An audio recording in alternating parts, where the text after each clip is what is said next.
ಒತ್ತಾಯನ ಮಾಡ್ತೇನೆ, ಆಗ್ರಹವನ್ನ ಮಾಡ್ತೇನೆ. Petrol diesel ಮೇಲೆ ಏರಿಸಿರ್ತಕ್ಕಂಥದ್ದು ಇರ್ಬೋದು, ನಿನ್ನೆ ದಿನ ಹಾಲಿನ ಮೇಲೆ ದರವನ್ನ ಜಾಸ್ತಿ ಮಾಡಿರ್ತಕ್ಕಂಥದ್ದು, ಈ ನಿರ್ಧಾರದಿಂದ ಹಿಂದೆ ಸರಿಬೇಕು, ತತ್ಕ್ಷಣ ಅದನ್ನು ವಿಡ್ರಾ ಮಾಡಿಕೊಳ್ಳಲೇಬೇಕು. ಭಾರತೀಯ ಜನತಾ ಪಾರ್ಟಿ ಯಾವತ್ತೂ ಸಹ ಜನರ ಪರವಾಗಿ ನಿಲ್ತದೆ. ಜನರ ಪರವಾಗಿ ಹೋರಾಟವನ್ನು ಕೂಡ ನಾವು ಮಾಡ್ತೇವೆ.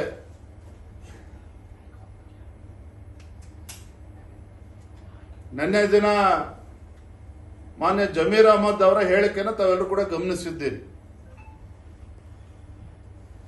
ಏನ್ ಕೇಂದ್ರದಲ್ಲಿ ಏನು ಆಡಳಿತಕ್ಕೆ ಬಂದಿದ್ದೇವೆ ಅನ್ನೋ ಭ್ರಮೆನಲ್ಲಿ ಇವತ್ತು ಕಾಂಗ್ರೆಸ್ ಪಕ್ಷ ಇದ್ದಂತೆ ಕಾಣುತ್ತದೆ.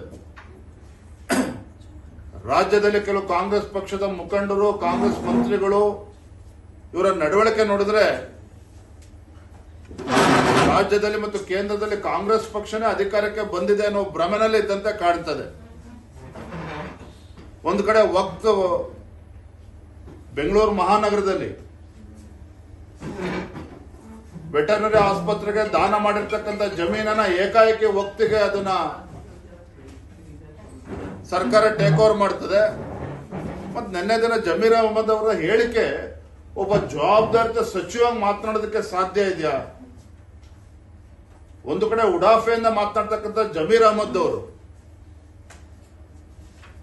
ಯಾವ ಅರ್ಥದಲ್ಲಿ ನಿನ್ನೆ ಮಾತನಾಡಿದ್ದಾರೆ? ಇವತ್ತು ಬೀದರ್ ಸಂಸದರು ಗೆದ್ದಿರ್ತಕ್ಕಂಥದ್ದೇ ಮುಸಲ್ಮಾನರ ಓಟಿಂದ ಅಂತ ಹೇಳಿರ್ತಕ್ಕಂಥ ಹೇಳಿಕೆ, ಸರ್ಕಾರದಲ್ಲಿ ಸಚಿವರಾಗಿ ಕೆಲಸ ಮಾಡೋದಕ್ಕೂ ಕೂಡ ನಾಲಾಯಕ್ ಅನ್ನೋ ಮಾತನ್ನ ನಾನು ಈ ಸಂದರ್ಭದಲ್ಲಿ ಹೇಳ್ತೇನೆ. ಒಬ್ಬ ನಾಲಾಯಕ್ ಸಚಿವರಿದ್ದಾರೆ ಜಮೀರ್ ಅಹಮದ್ ಅವರು. ಸಂವಿಧಾನದ ಬಗ್ಗೆ ಮಾತನಾಡ್ತಾರೆ ಇವತ್ತು ಕಾಂಗ್ರೆಸ್ ಪಕ್ಷದವರು, ಕಾಂಗ್ರೆಸ್ ಪಕ್ಷದ ನಾಯಕರು. ನಾನು ಮುಖ್ಯಮಂತ್ರಿ ಕೇಳೋದಕ್ಕೆ ಇಚ್ಛಪಡ್ತೇನೆ, ಹಾಗಾದ್ರೆ ಜಮೀರ್ ಅಹಮದ್ ಅವರ ಹೇಳಿಕೆನ ತಾವು ಒಪ್ಕೊಳ್ತೀರಾ? ಹಾಗಾದ್ರೆ ಹೋರಾಟ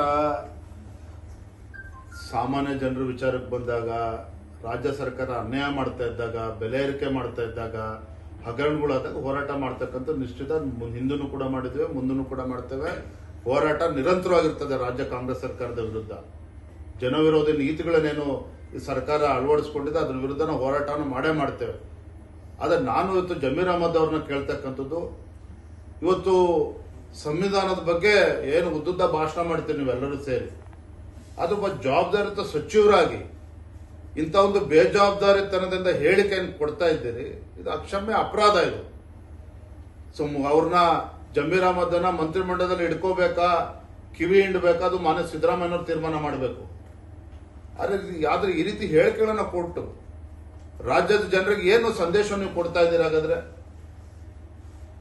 ನಿಮ್ಮ ಯೋಗ್ಯತೆಗೆ ಒಳ್ಳೆ ಅಭಿವೃದ್ಧಿ ಕೆಲಸ ಮಾಡೋದಕ್ಕೆ ಆಗ್ತಾ ಇಲ್ಲ. ನಿಮ್ಮ ಯೋಗ್ಯತೆಗೆ ಇವತ್ತು ಬೆಲೆ ಏರಿಕೆ ಜಾಸ್ತಿ ಮಾಡಿಕೊಂಡು ಜನರ ಮೇಲೆ ಬರೆ ಎಳಿತಾ ಇದ್ದೀರಿ. ಮತ್ತೊಂದು ಕಡೆ ಈ ರೀತಿ ಉಡಾಫೆ ಹೇಳಿಕೆಗಳು, ಇದು ಅಕ್ಷಮ್ಯ ಅಪರಾಧ. ಕನ್ನಡಿಗರ ಮೆಚ್ಚಿನ ನಿಮ್ಮ ನ್ಯೂಸ್ 18 ಕನ್ನಡ ಈಗ ವಾಟ್ಸ್ಆಪ್ನಲ್ಲಿಯೂ ಲಭ್ಯ.